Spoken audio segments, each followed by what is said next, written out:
চুলাতে পুরাই বেগুন ভর্তা বানাবো আজকে। বেগুনটাকে এই যে চুলার উপরে এরকম করে সিদ্ধ দিছি। তো সিদ্ধ না মানে পুড়তে দিছি। It will take time.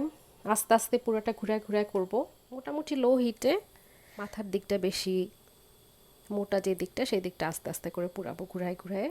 বেগুন পুরায় ভর্তা করতে হলে কিচেন ম্যাস হবে, স্মেল হবে। তারপরেও আমার এটা এভাবে করে খেতে ভালো লাগে আর কি। অলরেডি বেগুন মানে পোড়ার যে স্মেলটা সেটা চলে আসছে।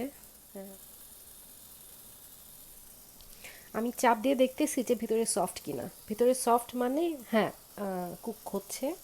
মাঝে মাঝে বেগুন ভালো থাকে না, তখন বার্ন করার পরেও শক্ত থাকে, তখন তো কিছু করার নাই, বাট আমি চেক করে নিতেছি।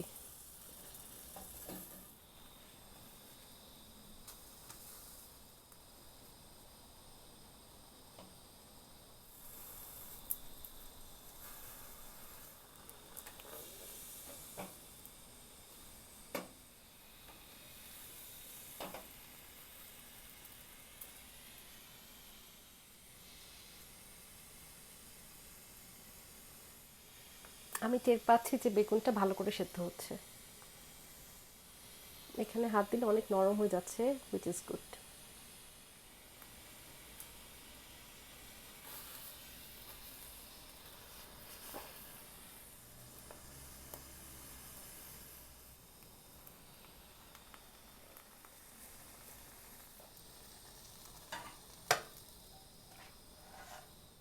আচ্ছা, বেগুনটা আসলে একদম ভালো করে পুরানো হয়ে গেছে। আমি এই প্লেটের উপরে রেখে দিলাম। এটা ঠান্ডা হলে এটাকে আমি ছিলবো। বেগুনটা ঠান্ডা হয়ে গেছে এখন। তো আমি এটার স্কিনটা উঠায় ফেলবো।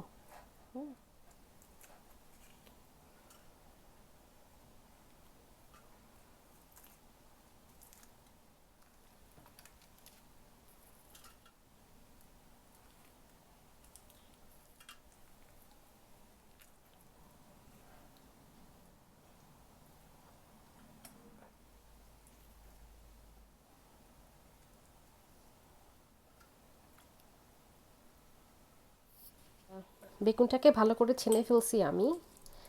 আর আহ, এখন এটাকে ভর্তা বানায় ফেলবো। লবণ তো আসলে যে যার আন্দাজ মতো দিতে হবে। লবণ দিয়ে প্রথমে আমি এই শুকনো মরিচটাকে ভালো করে ম্যাশ করে ফেললাম।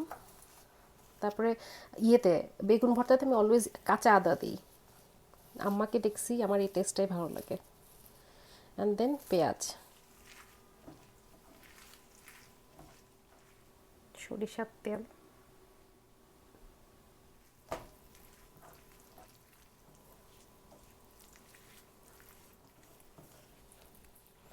দেখবো যে ঝাল লবণ ঠিক আছে কিনা। পারফেক্ট। এখন একটু ধনেপাতা দিয়ে দিব।